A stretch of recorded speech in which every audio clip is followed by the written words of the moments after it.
ओम शांति। एक बार एक मंदिर में सेवाधारी होता है, वो सफाई कर रहा होता है। तो वो भगवान की मूर्ति की तरफ देखता है कि कितने सालों से भगवान खड़े हुए हैं एक ही पोजीशन में। तो भगवान थक गए होंगे। तो वो आकर भगवान जी को बोलता है कि भगवान जी, आप बहुत थक गए होंगे, तो इसलिए आपकी जगह पर मैं खड़ा हो जाता हूँ। तो भगवान बोलते हैं, हाँ चलो ठीक है, आप रेस्ट करो। तो जैसे मेरी ड्यूटी है कि मैं कुछ बोलता नहीं, कितने भगवान आते हैं, ऐसे ही आपने भी कुछ बोलना नहीं है, बस देखना है। तो सबसे पहले जब वो व्यक्ति भगवान की जगह पर खड़ा हो जाता है, तो सबसे पहले उसके आगे आ जाता है एक अमीर व्यक्ति आता है। वो बोलता है, हे भगवान, मुझे धन दो, मेरे से कमी हो गई है। तो उसके पास एक धन से भरी थैली भी होती है, वो साइड में रख देता है। तो वो अपनी प्रार्थना पूरी करता है और चला जाता है, वो थैली को भूल जाता है। उसके बाद आ जाता है एक गरीब व्यक्ति आता है। वो बोलता है, भगवान जी अब तो बस हो गई, अब तो बस करो, अब तो मेरे पास कुछ भी नहीं है खाने के लिए, तो आप कृपा करें मेरे ऊपर कि मैं अपने परिवार का भी पेट पाल सकूं, तो आप मेरे ऊपर कृपा करो। तो साइड में देख लेता है कि थैली पड़ी है। जब थैली को देखता है तो उसमें बहुत सारे पैसे होते हैं, तो खुश हो जाता है, थैंक यू भगवान, आपने मुझे ये थैली दी। उसके बाद फिर एक आ जाता है, शिप का कप्तान आता है अपनी प्रार्थना लेकर, हे भगवान, मेरे शिप चलते हैं पानी में, तो उनकी रक्षा करना। तो उसी वक्त वो अमीर व्यक्ति आ जाता है अपनी थैली ढूंढता हुआ कि मैंने यहीं पर रखी थी, अब कहाँ चलेगी।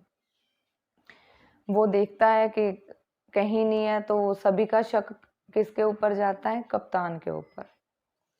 पुलिस आ जाती है, पकड़ लेती है, जो मंदिर की कमेटी होती है वो भी उसको पकड़ लेती है।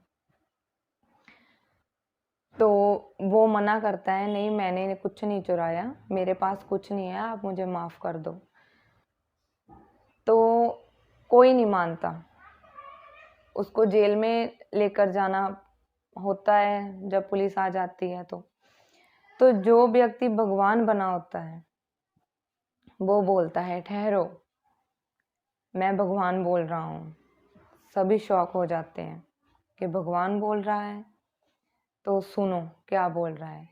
तो भगवान कहता है कि इसने नहीं चुराई, जे निर्दोष है।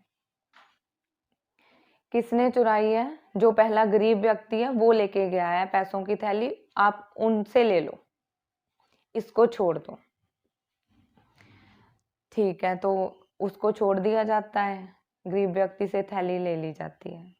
इतने में भगवान आ जाते हैं, जो असली के भगवान होते हैं।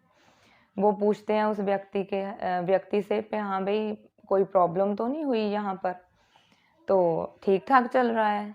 तो वो व्यक्ति बोलते हैं, हाँ जी, सब अच्छे से चल रहा है, बहुत बढ़िया चल रहा है। तो आप कुछ बोले तो नहीं? भगवान पूछते हैं।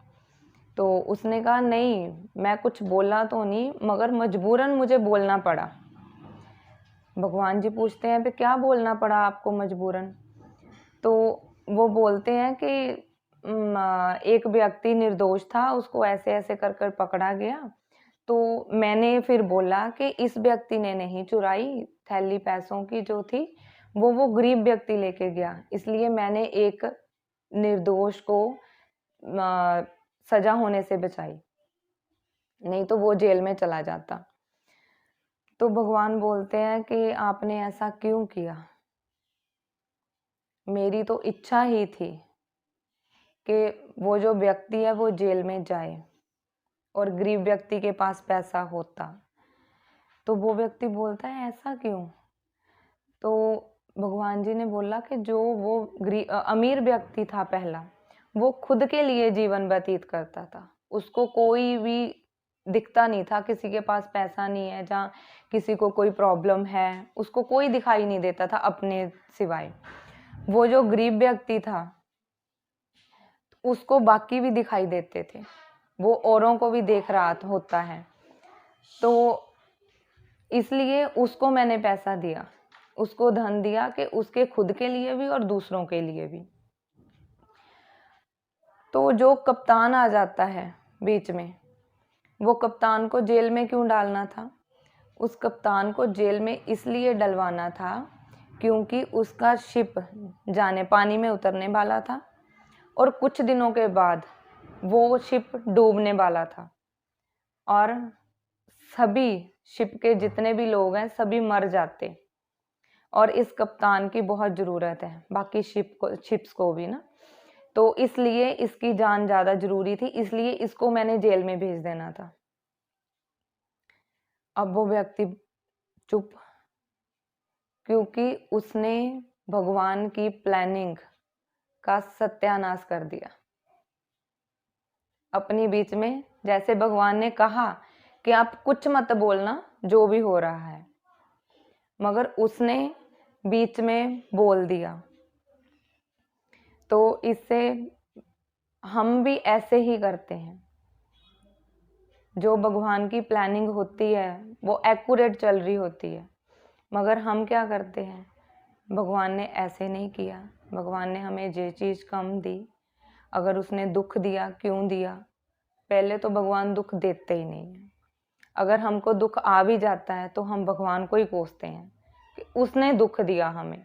हमें ये भी पता होना चाहिए कि ये जो दुख होते हैं ये हमारे अपने खुद के कर्मों के होते हैं।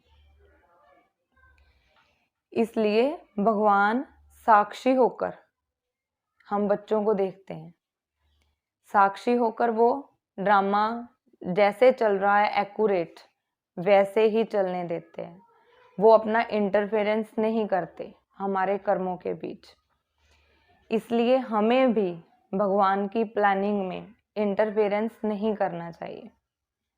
जैसे चल रहा होता है हमें उसको साक्षी होकर देखना है। अगर हमें कोई तकलीफ होती है तो उसको हमने भोगना है खुशी से, कि अगर वो थोड़ी सी भी हमको प्रॉब्लम आ जाती है तो उसके आगे कितना बड़ा सुख लेकर भगवान खड़े हैं। हम वो नहीं देखते, वो हमें दिखाई नहीं देता, क्योंकि हमारे अंदर साक्षी की भावना नहीं है।